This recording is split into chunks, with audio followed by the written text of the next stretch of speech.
The evening sun was sinking behind the skyline when Adrian stepped out of his office, his mind still buzzing from back-to-back meetings and deadlines that refused to loosen their grip on him.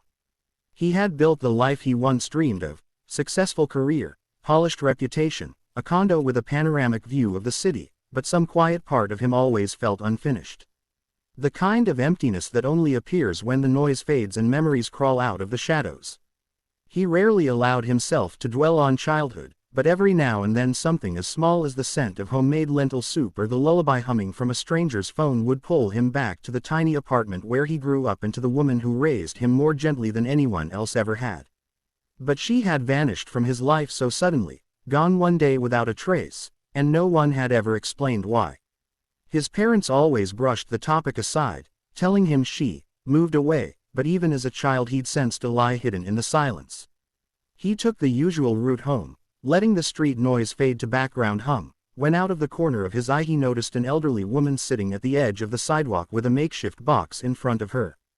Small plastic bags of colorful candies were neatly arranged inside, tied with ribbons like she'd put love into each one.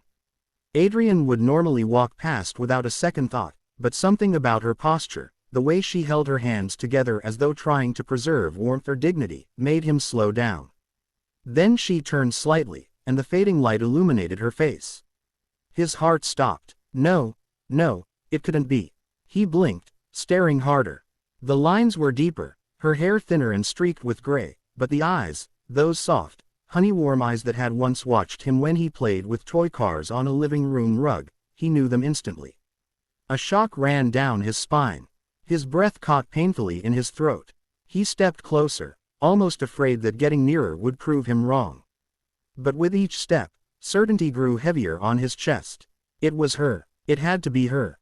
30 years later, selling candy on a street corner. 1,000 memories erupted at once. The lullabies, the late-night stories, the way she used to pick him up when he fell and whisper, "My brave boy, you're okay." Her voice had been his childhood comfort, her presence a shield from the chaos in his parents' marriage. And then one morning he woke up, and she was gone. No goodbye, no explanation. He called her name for days. That wound had never truly healed. He stopped in front of her. She looked up, offering a polite smile, her voice gentle but tired as she said, "Candy, sir. Only a few rupees, homemade." Adrian felt his knees weaken with disbelief. He swallowed hard, his voice barely a whisper. "Zara." The woman's hand froze mid-gesture. Slowly, she looked up again, this time more carefully, scanning his face. Her lips parted, her eyes widened with something between shock and recognition. "Adrian," she whispered, like she didn't trust her own voice.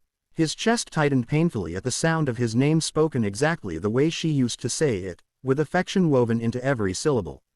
He nodded, unable to control the tremor in his voice. "It's me. It's really me." For a long moment, they simply stared at each other, two lifetimes colliding in the middle of a busy street. Cars blared behind them, strangers walked past, but none of it felt real. Only she felt real, only this moment. She pressed a hand to her mouth, her eyes filling with tears. "My boy. Look at you, grown, successful, I knew you would be." He knelt beside her, overwhelmed.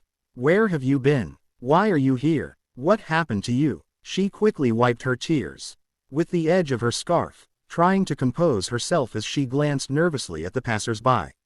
"Not here. Not on the street. You shouldn't sit on the ground like this. People will stare." "I don't care," he said softly but firmly. "Come with me, please." He helped her stand. She leaned on him more than she wanted to. Her steps were fragile, almost hesitant, like she wasn't used to being guided. He brought her to a nearby cafe, warm, quiet, safe. The waitress gave them curious looks, but he ignored them. He ordered food, water, tea, anything she might need. She sat across from him, clutching her shawl around her shoulders as though afraid someone might snatch comfort away again. For a moment, neither of them spoke. He didn't want to push her, but he needed answers, answers that had haunted him for decades. Finally he said, "Zara, why did you leave? Why didn't you say goodbye?" She looked down at her hands. The silence stretched painfully before she began, voice trembling. "I never wanted to leave. I loved you like my own child. But one night, your father came home angry. So angry, he told me I was getting too attached to you, that you listened to me more than to your own mother. He said I was overstepping, that I was confusing you. I tried to explain, but he didn't want to hear it. Adrian clenched his jaw. He remembered his father's stern voice, his coldness, the way he dismissed people he thought beneath him. She continued, tears gathering. He said I was fired. And he told me to leave that night. Immediately, I begged him to let me say goodbye to you. Just one hug. But he said no. He threatened to call the police if I stayed longer than 10 minutes. Adrian felt something break inside him. Rage surged, hot and sharp. He never told me. They told me you moved away.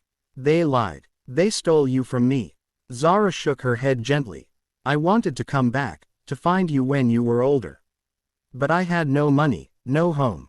I went back to my village, but things were hard there. Eventually I came back to the city to work, but age, illness, life wasn't kind. His voice softened. You shouldn't be selling candy on the street.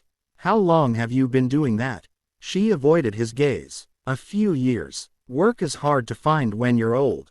But I manage. I don't want to be a burden to anyone. You were never a burden, he said, his voice breaking. You saved me. You raised me. She looked up, her lips curling into the smallest, saddest smile.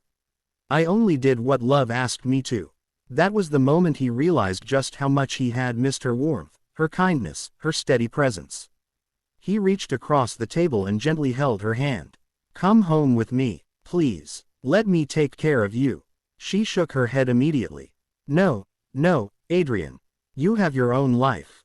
Your own family. I am old now. I'm content with the little I have. I'm not, he whispered. Not anymore. The waitress brought their food. Zara watched the plate as though it were something sacred. She ate slowly, almost shyly, savoring each bite like she hadn't eaten properly in days. And Adrian simply watched her, overwhelmed by guilt, anger, and gratitude all at once. When they left the cafe, he insisted on taking her to his car. She hesitated, embarrassed by the attention from strangers. People will think. I don't care what they think, he said. I care about you. He drove her to his home, a spacious place filled with everything he thought he needed but suddenly felt painfully empty. As she stepped inside, she paused, looking around with awe and quiet pride. You made a beautiful life. He shook his head. You made me who I am. For the first time that evening, she laughed softly. You were always a good boy. Kind, sensitive. You just needed someone to see you. He led her to the guest room, but she kept refusing. I can't stay here. Just let me wash up and leave. You've already done too much. He didn't argue. Instead, he made tea and sat beside her on the sofa. Tell me everything. Tell me about your life after you left.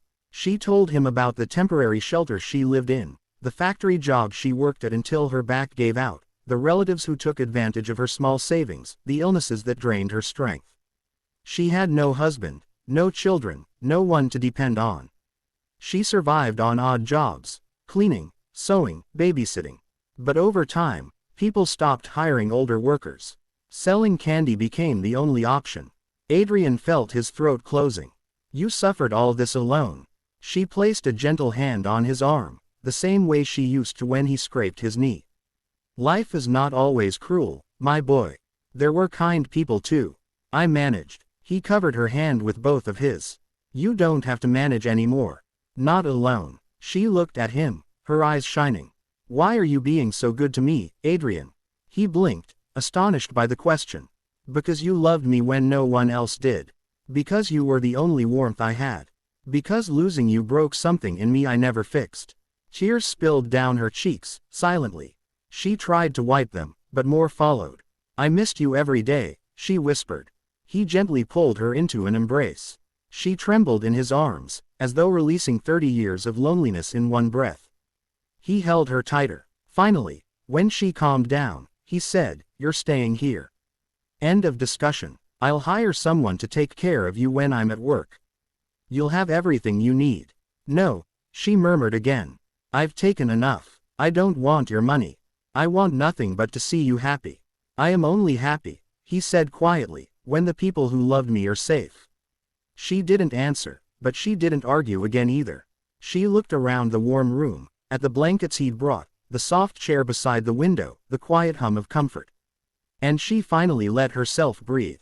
Days turned into weeks. Zara slowly regained strength. She cooked small meals out of habit, folded blankets, hummed familiar lullabies. Adrian would pause in the hallway just to listen, memories returning like colors to a faded painting. One evening she looked at him with a calm, content smile. "You gave me back the home I lost. And I will spend whatever time I have left grateful for you."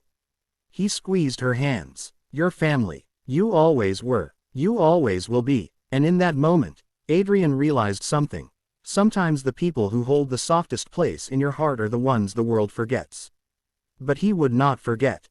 Not again. Not ever. For the first time in years, the emptiness inside him finally began to close, not with success, or wealth, or achievements, but with the quiet, unshakable presence of the woman who raised him with love strong enough to survive 30 years of silence and hardship. He had found her again. And he would never lose her again.